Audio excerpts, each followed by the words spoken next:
Tony, a carpenter from Essex, has moved out to Granada in Spain to become a property developer. He's already made a killing on his first house and is using the profit to reinvest in another venture. Together we looked at 5 development projects that all had good money-making potential. Tony decided to make an offer on the property in Chimenez, but the vendor rejected it, took the property off the market, then put it on weeks later at a higher price. Tony quickly walked away from it and did not continue to negotiate. But with prices in Spain rising fast, Tony knew he had to find a project quickly.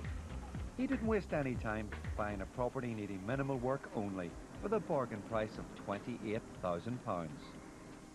The house he bought is in the pretty town of Alora, just 25 minutes from Granada Airport. It's a standard 2 up, 2 down that only needs modernising.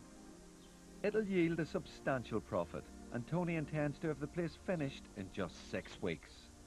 When I looked at this house, it was proper solid. It was just basically putting laminated floors down and ripping out the kitchen. But you could actually move straight into it. There's very little you need to do. Just cover up the dodgy tiles with the laminated floors and just modernise it. The layout of the house is simple but interesting. Every room has a certain quirky appeal. At the moment, it is in good condition but needs freshening up to add some store quality and a contemporary feel. The kitchen needs new units and appliances and is currently separated from the living room. It's poky and gets no natural light, and it's crying out for a makeover. Tony plans to knock down the partition wall and open up the kitchen into the living room. Having the kitchen integrated into the living room is a major selling point for prospective British buyers looking for a lifestyle-friendly property. The bathroom is on a different level and also needs updating. Tony intends to go for a modern-looking bathroom suite, something contemporary and eye-catching. And the utility room needs tidying up and a new roof. Upstairs are 2 bedrooms, both needing very little work to make them fresh and modern. The laminate flooring Tony intends to fit will work wonders to lift the look in both rooms. Tony has identified that his target market wants sunshine, the laid-back lifestyle of Spain, and a house that has the luxury and contemporary feel that they're used to at home. Tony also knows that great kitchens and bathrooms sell a house, and adding value here means profit. Outside space is important to the British buyer in Spain, and this house is that in abundance. At the moment, the backyard is a mess, but Tony plans to clear all this out and capitalise on the other asset, the great view. Tony plans to spend £11,000 refurbishing the house to a high standard. He thinks it will resell for £60,000, giving him a quick profit of £20,000. He's had the keys for only a fortnight and already work is well underway. This will be all black. Gonna put the terracotta tiles, re-terracotta tiles along here, and then in here this is like the front room. So in here there'll be the satellite TV. I'm going to change the windows to double glazed. Then you come up here. This was actually a wall here, the wall and a door, and the kitchen goes around there. The kitchen's going to go back in the same place, but I've opened it up. And then when we knocked the wall down, we found the sewerage pipe, which is for the bathroom at the back. I'm going to actually do a box this in, and then it'll have a worktop on the top, so you can have a little sitting area. You can have a little breakfast bar. So it'll hide that, insulate it, so you haven't got the sound of the toilet flushing through the box and that. It takes vision to see a place warts and all, recognise its potential, and then put a plan into action. Tony has a real talent for spotting property where he can do this. And this is perfect for either sun lounger or the barbecue or something like that.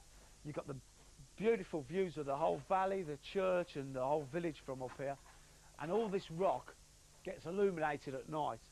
So if you come here at night and have a look at this, the whole lot is lit up, and it's the rock and the castles above that, so it's just a stunning place. So, how does his renovation budget break down? Tony plans to spend £1,450 on the kitchen, £700 on the bathroom, £1,300 on decoration, and £3,850 on plastering, electrics, and on the utility room that needs a new roof. Tony's labour costs represent quite a significant portion of the budget at £3,700, but he wants to turn this house around in just 6 weeks.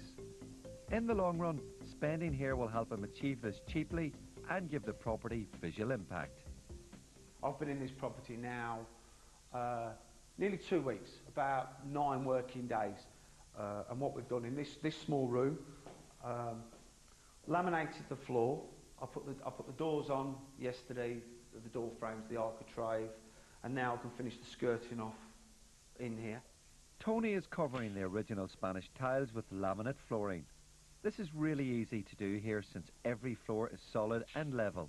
And it's a quick, effective way of giving the rooms a fresh, modern look. This then will be the master bedroom. We've laminated the floors in this one as well, cover the tiles up. I put the doors on yesterday, got the architraves on, and we've been experimenting with colours. We want to put a bit of colour in this room. In the bedroom, Tony decides to paint the walls a fashionable shade of brown. This is a bold move, and in keeping with the kind of contemporary style Tony is aiming for. And along with the decoration, he's already planning the furnishings. In the budget of €15,000, we've got a €3,000 budget for furniture, which will be a bed, bedside cabinets, that sort of thing, and wardrobes. So people can I can give them the keys and they can move straight in. Even down to the knives and forks and the plates, they can go in and they've got everything. A fully furnished, affordable second home in the sun is exactly what will appeal to a British market. Tony has all the right ingredients required to be a successful property developer. He's ambitious, he has drive and energy, and the perfect personality and attitude that will ensure his business grows rapidly. He also knows he must track his costs meticulously. It's the only way he can ring-fence his profit. Most developers start out using their own money, but for Tony to grow his business from a one-man band to something more established, he's going to need to source capital investment elsewhere. He's recently gone into partnership with an investor. He's got spare money. What he invests in the UK, he would then move part of that money over to here, which is £100,000. Set up a company. We go straight down the middle. I do the work, he puts the money up, and I'm then on a wage, so I've got security of a wage. And at the end, we split the profits. Tony has quickly understood the reasons why this is important. With more money to invest, he has greater scope for expansion, stronger negotiation powers, and better opportunities to grab bargain properties now, before the prices increase. So it's best if I get a stock of these houses, and then at least we own them, and then we can go from one to another and carry on working. It's a lot more work, but I think in the long term, there's a lot more rewards for us. 2 weeks into the project and the kitchen has been stripped out and made ready for the new units. Tony only has to construct the kitchen carcasses. He gets on with this, preparing everything in advance so that it can be easily fitted in one go. So far, Tony has done most of the work himself to save money. But now he's reached the stage where he needs skilled tradesmen to come in and finish the more complicated work. He spends time looking for skilled workers who are available and can do the work cheaply. What I've noticed, the prices don't half change when he walks in to a place and says, how much is this? It's in a Spanish language than when I would walk in English, because my windows were going to cost me €790. He walked into the same place and it's just saved me €160. If you can ask him how many sacks of cola he wants, how many square metres of tile, and I'll get in the shower tray tonight as well. Sure. Although Tony has now got this project in Allura up and running, he's still searching for other opportunities. And not only has Tony sourced some capital investment, but he's done a deal with a local estate agent that ensures he gets first call on any bargains. The word is out that he's interested in buying houses and has the cash to do so quickly. There is something very marketable and currently still cheap, now available in the nearby village of Bricana. Bricana is only 20 minutes from Granada Airport. It's a pretty village, still undiscovered, with bars and shops and a relaxed atmosphere. This is in really good condition, and I've seen it on the internet for, I think it was €41,000.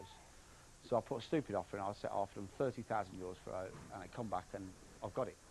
Tony's negotiated a price for this house of £22,000, and he knows he can renovate it for a further £14,000. When it's finished, it will resell for a minimum of 80 grand, so he stands to make a huge profit here of £44,000. A lot of people will come in here and get scared of and look at it and go, hang on a minute, you know, it's a bit too much. But this is exactly where Chimeneas was. So here you've got a nice little front room, and then this room here. I'm thinking about doing this as the kitchen diner, like a kitchen come diner. So it's a nice big room, but then the door for it, or the opening, will be through this corridor here. Tony plans to transform the property from a basic 2-bed, 1-bath into a luxury 3-bedroom, 2-bathroom house. And he's already thinking about how he can sell this house before he's done any work to it. I'll take photos of the front now, as it is, and I'm going to take photos of the views, and then I'm going to put this straight on the market. If somebody was to give me 20%, then they could have input. They can pick the kitchen, they can pick the tiles, they can do all that sort of thing. So that is what I'm going to do with this. Get it straight on the internet, get some interested in the house, and give a big listing of what you can choose and what you can do. Tony's profit margin will be a lot bigger if he sells on when the property has been fully renovated. But if he has a chance to cash in quicker, he's smart enough to know he should grab it while it's there. Back at the Allura project, the plumber was supposed to fit the bathroom suite, but with Tony not around to correct the whip, this hasn't happened. Not much noise going on in here. The plumber, looks like the toilet's in the same position, and it is. So the plumber's not been back. It's typical out here, you just, you know. And I was here as well, and he walked out, and I thought, where's he going? Now that he's back, the pace picks up. Right, drop it on. This wall's bowed. This is going to be an absolute pig to get in. Nightmare, isn't it? Yeah. Spanish builders. Nothing square. 2605. He finishes fitting the kitchen work surface and then gets another call from an estate agent. Somebody might want to buy it. He's on a roll here and not afraid to capitalise on his good fortune. They phoned me up this morning to say, is it possible to view it? I own it on paper because the deposit's been put down. But I've not paid them the full amount, so I might have sold it before I bought it. This is great news, but Tony now must juggle several projects at once. A tough thing to do, but crucial if he wants to establish himself as a property developer. I don't know what's going on at the moment. It's just a mess at the moment. Everything's. I mean, 4 o'clock in the afternoon, I've got to go and show these people this house where it should be fitting the kitchen in here, and it's just.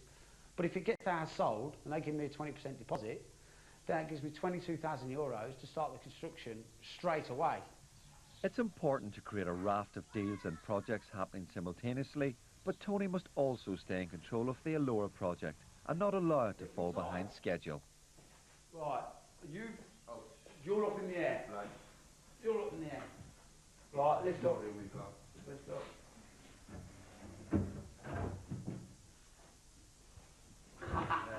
That's fantastic. Believe me, it don't always work like that. The Allura project is in its 6th week and it's almost done. Although about to run slightly over schedule, it's only a matter of days before the whole thing will be completed. It needs one final effort to get the house finished fast and ready to go back on the market.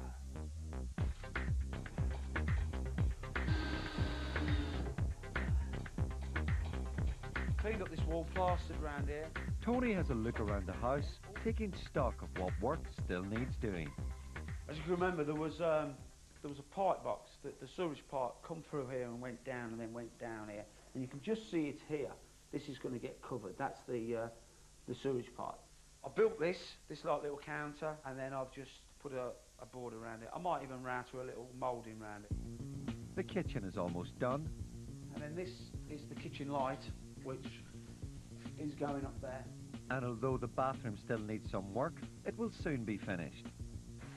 Some of the rooms and the exterior walls are still being painted, and the laminate flooring needs finishing, but none of this will take long to achieve. Tony has managed to transform this place in just over 6 weeks. This is phenomenally fast and exactly the right way to tackle property developing anywhere. Other people get caught out when property developing by getting emotionally involved and by failing to generate a sense of purpose and urgency. Budgets spiral out of control and profit margins reduce. But Tony knows exactly where he's going and, importantly, how much he's spent. He started out with £11,000 and has spent £1,500 on the kitchen, only £50 more than he originally planned. On the bathroom he wanted to spend only £700, but bought a more expensive suite which brought his spend up to £1,100. Tony spent £1,250 on the decor inside and out, saving £50 on his original budget. He was more or less spot on with the other work he needed to do: plumbing, electrics, plastering and the utility room, spending £3,900. But labour costs went up again to £4,350. Overall, a brilliant effort. Tony has overspent by only £1,100, and that's because the utility room took more time and labour to sort out than he originally anticipated. And he's really keen to show me what the house looks like now that it's finished. This is absolutely incredible. And I found out the most important thing of all: how much profit he's made in only 8 weeks. Right, Tony, I've got the answers you've been waiting for.